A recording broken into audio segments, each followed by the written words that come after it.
राधे राधे। आप सभी का स्वागत है लड्डू गोपाल और फाशी के चैनल में। कैसे हैं आप सभी? आशा करती हूँ कान्हा जी की कृपा से आप सभी अच्छे होंगे। तो आज की वीडियो में हम सुनेंगे माघ मास महत्म्य का दूसरा अध्याय।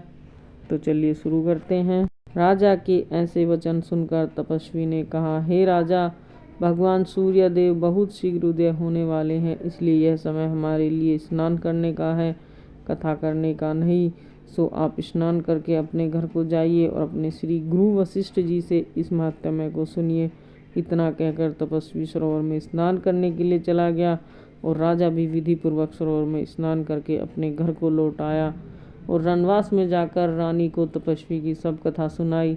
तब सूत जी ने पूछा, हे गुरुदेव, राजा ने अपने गुरु वशिष्ठ जी से क्या प्रश्न किया और उन्होंने क्या उत्तर दिया, सो मुझसे कहिए। तब व्यास जी कहने लगे कि हे सूत, राजा दिलीप ने रात्रि को रनवास में सुख से सोकर प्रातः समय गुरु वशिष्ठ जी के पास जाकर उनके चरणों को छूकर प्रणाम किया और तपस्वी के बताए हुए प्रश्न को अति नम्रतापूर्वक पूछा कि हे गुरु जी, अपने आचार, दंड, नीति, राज्य, धर्म तथा चारों वर्णों के चारों आश्रमों की क्रियाओं का दान और विधान, यज्ञ और उनकी विधि, व्रत व उनकी क्रिया तथा भगवान विष्णु की आराधना विस्तार पूर्वक मुझको सुनाइए।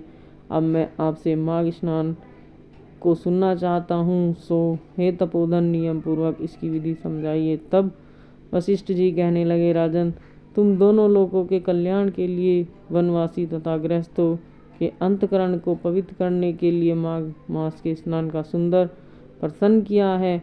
माघ मास में स्नान का फल गो, भूमि, तिल, वस्त्र, स्वर्ण, अन्न, घोड़ा आदि दानों तथा चंद्रायण और ब्रह्मकूच आदि व्रतों से भी अधिक फलदाता है। वैशाख तथा कार्तिक में जप, दान और तप बहुत फल देने वाले हैं, परंतु माघ मास में स्नान करने वाला मनुष्य राजा और मुक्ति मार्ग को जानने वाला होता है। दिव्य दृष्टि वाले महात्माओं ने कहा कि जो मनुष्य माघ मास में निष्काम भाव से भगवान को के निमित्त स्नान करता है वह अनंत फल प्राप्त करता है। इससे शरीर की शुद्धि, प्रीति, ऐश्वर्य तथा चारों प्रकार के फलों की प्राप्ति हो जाती है। अदिति ने 12 वर्ष तक मकर संक्रांति में अन्न नहीं खाया और माघ मास में स्नान किया। इससे तीनों लोगों को उज्जवल करने वाले 12 पुत्र उत्पन्न हुए। माघ में स्नान करने से ही रोहिणी, सुभगा और अरुंधति दानशील शिला हुई और इंद्राणी समान रूपवती होकर प्रसिद्ध हुई। जो माघ मास में स्नान करते हैं तथा देवताओं की सेवा को तत्पर रहते हैं, उनको सुंदर स्थान, हाथी घोड़े की सवारी एवं दान करने के लिए द्रव्य भी प्राप्त होता है और अतिथियों से उनका घर सदैव भरा रहता है। उनके घरों में सदा वेदों की ध्वनि होती रहती है। वह मनुष्य धन्य है जो माघ मास में स्नान करते हैं, दान देते हैं तथा व्रत और नियमों का पालन करते हैं। अन्य पुण्यों के क्षीण हो जाने पर मनुष्य स्वर्ग से वापस आ जाता है, परंतु जो मनुष्य माघ मास में स्नान करता है वह कभी वापस नहीं आता। इससे बढ़कर और कोई जप, तप, नियम, दान और पवित्र और पापनाशक नहीं है। राजा ने कहा, भृगु जी ने मणि पर्वत पर विद्याधरों को जो उपदेश सुनाया था वही मुझको सुनाइए। तब ऋषि कहने लगे कि राजन, एक समय 12 वर्षों तक वर्षा न होने के कारण बड़ा भारी दुर्भिक्ष पड़ा। प्रजा क्षीण होने के कारण संसार में बड़ी उद्दीनता फैल गई।